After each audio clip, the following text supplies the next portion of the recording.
तो hello guys, आज हम एक्सप्लेन करेंगे to the eternity season 2 episode 10। Episode की शुरुआत होती है और हम फुशी को देखते हैं जो पूरे जहाज को डिटेक्ट करके उसे बनाने की कोशिश कर रहा होता है। इसके बाद वो काले आदमी से पूछता है कि दूसरी तरफ क्या चल रहा है। तब वो बताता है कि 41 लोगों की मौत हो चुकी है और काहाकू गार्डियंस और यूरेलिस आर्मी को कमांड कर रहा है, जिनकी मदद से उन्होंने 3 नौकर को मार दिया है और अब वो वहाँ के हालात को सुधार रहे हैं। इसके बाद हम फुशी को देखते हैं जो कहता है कि मुझे अब और हार्ड वर्क करना होगा। इसके बाद हम प्रिंस को देखते हैं जो रैनरिल में होता है और वो वहाँ की प्रिंसेस से बात कर रहा होता है कि कैसे उन पे नौकर का हमला होने वाला है और उससे वो रैनरिल को प्रोटेक्ट करने के लिए इजाजत दे। तब प्रिंसेस पूछती है कि तुम्हें कैसे पता चला कि यहाँ पर नौकर का हमला होने वाला है। तब प्रिंस कहता है कि हमारे साथ एक ऐसा व्यक्ति है जो नौकर के साथ बात कर सकता है। तो प्रिंसेस कहती है कि उसे यहाँ पर लाओ। तो प्रिंस कहता है कि वो अभी यहाँ नहीं आ सकता। इस पर प्रिंसेस कहती है कि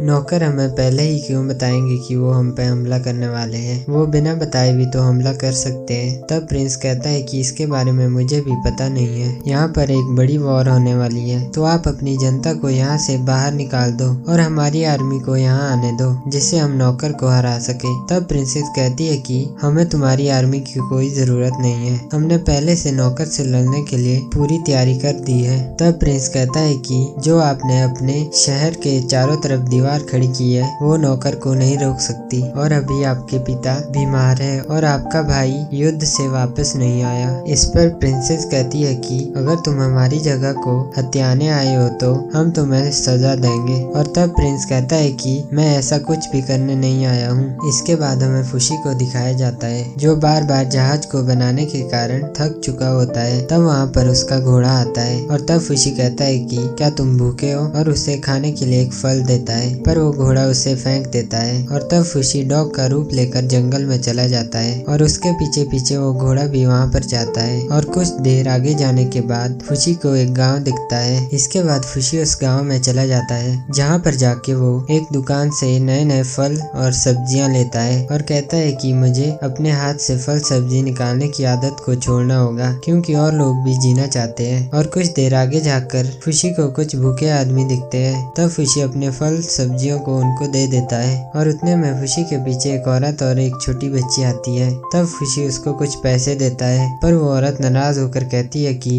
मैं तुम अमीरों के झांसे में नहीं आने वाली। तब फुशी कहता है कि तुम्हारी क्या प्रॉब्लम है, मैं तो सिर्फ तुम्हारी मदद करना चाहता था। तब वो औरत कहती है कि मैं सब कुछ जानती हूँ, तुम हमें कंट्रोल करना चाहते हो। ये कहकर वो औरत और वो बच्चा वहाँ से भाग जाते हैं। इतने में फुशी को किसी के दर्द में होने का एहसास करता है और वो वहाँ पर एक सर्कल के टेंट के अंदर देखता है जहाँ पर एक लड़का और लड़की कैद होते हैं जिनकी हालत बहुत बुरी होती है। इतने में वहाँ पर वो सर्कल का मालिक आ जाता है जो फुशी से कहता है कि तुम्हें अंदर देखने के लिए पैसे देने होंगे। तब फुशी कहता है कि उस लड़की को ट्रीटमेंट की ज़रूरत है, जिस पर वो सर्कल वाला कहता है कि तुम्हें मेरे प्रोडक्ट से क्या मतलब है। तब फुशी कहता है कि वो कोई प्रोडक्ट नहीं है, वो एक लड़की है। और तब वो सर्कल वाला कहता है कि उसके लिए तुम्हें मुझे पैसे देने होंगे। तब फुशी उससे पैसे देने की बात करता है पर वो इस पर नाराज होकर कहता है कि मुझे वो बहुत मुश्किल से मिले हैं, मैं उन्हें बेच नहीं सकता। और फुशी को धक्का मारकर अंदर चला जाता है। इसके बाद हमें प्रिंस को दिखाया जाता है जो रैनरिल की प्रिंसेस को कहता है कि हमें पता है कि नौकर को कैसे हराना है। तब प्रिंसेस कहती है कि मैं अपने लोगों को यहाँ से बाहर नहीं भेज सकती क्योंकि कोई भी जगह सेफ नहीं है, तुम्हारे लोग और हम एक साथ मिलकर नौकर को हराएंगे। जिस पर प्रिंस कहता है कि हम आपके साथ हैं और हम आपका भरोसा जीत कर दिखाएंगे। इसके बाद हम फुशी को देखते हैं जो उस सर्कल में फंसी लड़की और लड़के को वहाँ से निकाल कर अपने साथ ले जाता है, पर रास्ते में वो लड़का मर जाता है। तब फुशी उसको दफना देता है और उस लड़की से कहता है कि क्या ये तुम्हारा भाई था। और तब उस लड़की के आंखों से आंसू निकलते हैं और इसके बाद फुशी उसे अपने जहाज पर ले जाता है जहाँ पर जाकर फुशी उसे बहुत सारा खाना देता है और उससे उसका नाम पूछता है, पर वो लड़की कुछ बोलती नहीं है। तब फुशी उसके सामने जानवरों का रूप लेने लगता है। पहले तो वो डरती है पर जब फुशी एक बिल्ली का रूप लेता है तब वो उससे गले लगा लेती है और इसके बाद फुशी उसे जहाज को दिखाने लगता है और इसके बाद फुशी उसके लिए कपड़े बनाता आता है और उसे नहलाता है, जिसके बाद वो बहुत सुंदर दिख रही होती है। और इसके बाद खुशी को उस औरत की बात याद आती है जिसने उसे लोगों को कंट्रोल करने के बारे में बताया था। तब वो वहाँ से बाहर जाता है और सोचने लगता है कि क्या मार्च उसे बचाकर उसे कंट्रोल करना चाहती थी। वो ऐसा सोच ही रहा होता है कि उस लड़की के दर्द में होने का एहसास होता है। तब वो वहाँ पर अंदर जाता है और वो देखता है कि वो लड़की जमीन पर नीचे गिरी हुई है। और तब वो उसे उठाता है और तब वो उसके भाई का रूप ले लेता है ताकि वो जान सके कि वो क्या सोचते हैं, जिससे उसे उनकी फीलिंग के बारे में पता चलता है कि कैसे उस लड़की के हाथ में जो पॉट होता है उससे वो दोनों आपस में बातें करते थे। और वो उस लड़की को एको नाम दे देता है और फिर वहाँ से फिर से बाहर आ जाता है। और इसके बाद वो फिर से शिप को बनाने की कोशिश में लग जाता है और फिर वो जंगल से बेल को अपने हाथों से टच करके वापस आकर पूरी शिप को बेल से ढक देता है। पर इससे भी कुछ ज्यादा फायदा नहीं होता और वो अपनी बनाई चीजों से और चीजें बाहर नहीं निकाल पाता। और फिर से वो बैठकर फोकस करने लगता है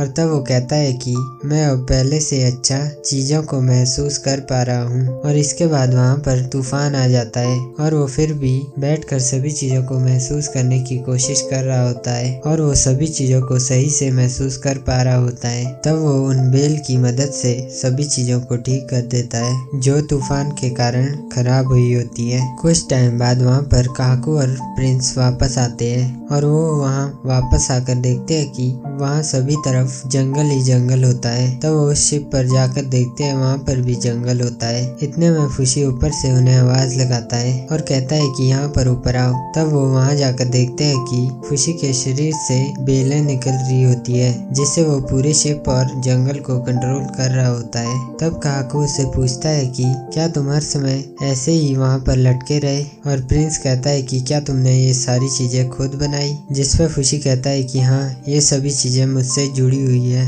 जिस पे काकू कहता है कि ये तो बहुत अच्छी बात है। पर खुशी कहता है कि मैं अभी भी जमीन के नीचे पत्थर के आगे नहीं जा पा रहा हूँ। और तब खुशी कहता है कि नीचे जाकर देखो। और नीचे जाकर हम देखते हैं कि वहाँ पर भी चेयर पर खुशी बैठा हुआ होता है, जो कहता है कि मैंने अपनी एक डुप्लीकेट कॉपी बनाई और मैं अपने आप को उसमें भेज सकता हूँ। तब काकू कहता है कि तो ऊपर जो खुशी है उसका क्या। तब खुशी ऊपर देखता है और ऊपर चला जाता है और फिर से वो वापस नीचे वाली बॉडी में आ जाता है और उन्हें बैठने के लिए कहता है। इतने में खुशी कहता है कि अब मैं क्या करूं, क्या मुझे यहाँ पर और समय रहना होगा। तब प्रिंस कहता है कि अगर तुम इसे कंट्रोल कर पा रहे हो तो तुम हमारे साथ रैनरेल चल सकते हो। तब खुशी कहता है कि ठीक है, पर मैं एको को पहले उसके घर छोड़ के आऊंगा। तब प्रिंस पूछता है कि कौन एको। तब खुशी एको को बाहर आने के लिए कहता है। एको को देखकर काकू उससे पूछता है कि तुमने इसे कहाँ से लाया। तो खुशी कहता है कि एक गाँव से।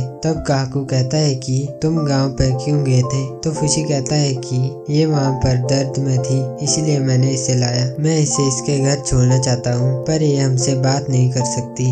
ये बात करने के लिए पॉट का इस्तेमाल करती है। ये सुनकर काकू कहता है कि क्या ये क्ले पॉट पीपल है, और कहता है कि मैंने इसके बारे में किसी किताब में पढ़ा था। और तब खुशी बहुत सारी किताबें निकालता है और काकू उसमें क्ले पॉट पीपल को ढूंढता है और कुछ देर ढूंढने के बाद उसे वो मिल जाता है और वो कहता है कि ये लोग 18वां कॉन्टिनेंट में रहते हैं। तब प्रिंस कहता है कि ये तो बहुत दूर है। तब वो लड़की आगे आती है और उस पॉट की मदद से कुछ कहने की कोशिश करती है। तब खुशी उसके भाई का रूप ले लेता है और तब उसे पता चलता है कि नौकर ने उसके गांव को तहस नहस कर दिया था और वो वहां से खुद भाग कर आई है और उसके पास वापस जाने के लिए कोई घर नहीं है। तब काकू कहता है कि क्या हमें इसे अपने साथ रखना होगा, ये हमारे किसी भी काम की नहीं है। तब खुशी कहता है कि मुझे फर्क नहीं पड़ता ये हमारे काम आए या ना आए। और प्रिंस कहता है कि केवल खुशी इसे समझ सकता है, तो हमें इसे अपने साथ रखना होगा।